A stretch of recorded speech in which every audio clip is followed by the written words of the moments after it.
Welcome to this video about the Ordnance Survey historic maps that are available in Digimap for schools. This is the second of two videos where Chris Fleet, the Senior Map Curator at the National Library of Scotland, talks about the historic maps. In this video, Chris talks about the advantages of digitising historic maps and making them available online.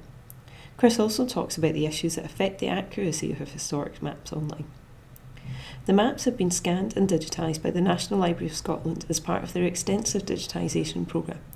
NLS have kindly made these two mapping series available for the use in Digimap for schools. Chris has a wealth of experience and knowledge about historical mapping and their uses today. He has researched, written and spoken widely on these subjects and on maps of Scotland, and is co-author of Scotland Mapping the Nation and Edinburgh Mapping the City. There are a number of advantages to digitising old maps and making them available in the way Digimap for schools does. First of all, we're just able to allow access to them from all over the country and from people's homes, rather than forcing them to visit a library to view the paper sheets. But secondly, and more importantly, once maps are digitised, we can do a lot more with them by georeferencing the maps, that is, aligning them to their real-world locations. We're able to overlay them on top of other maps and therefore compare them directly with other maps, whether they're older maps or modern maps. And for a series of maps, such as the 1 inch to the mile series, by georeferencing them, we crop their borders and bring them together as a seamless layer, which provides a much easier way of visualizing a whole set of maps.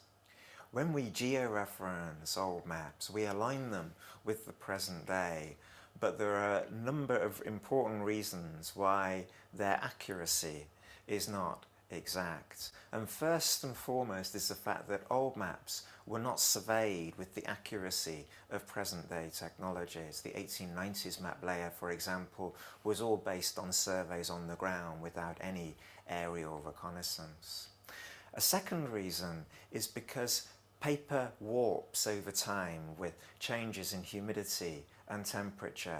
Original maps will change slightly in their dimensions and size.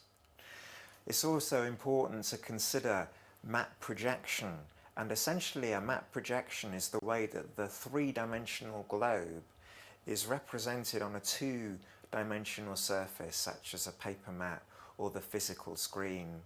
And there are always ways, different ways in which that transformation can happen, but it will always involve some distortion of scale or distance in the shape of the map itself. And so when we look at the Ordnance Survey in the 19th century, they used what was called a Cassini projection that often worked very well for localized areas. The British National Grid, which was officially brought in the post-war era for Ordnance Survey, is a different projection that works very well across the whole of Great Britain.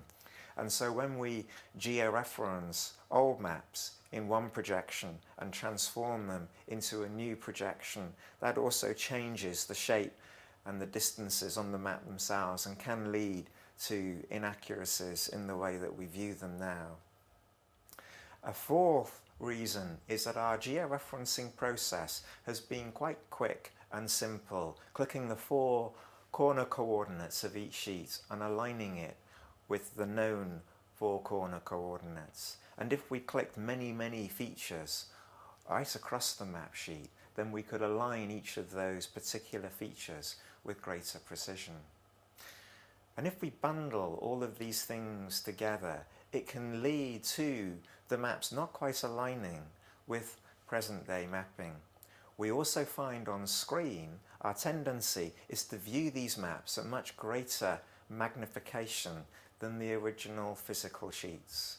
And it's worth bearing in mind that at 1 inch to the mile scale, a millimetre on the original paper sheet is equal to 63 metres on the ground. So what might seem to be a very large difference on screen may actually be due to a tiny discrepancy in terms of the physical paper itself.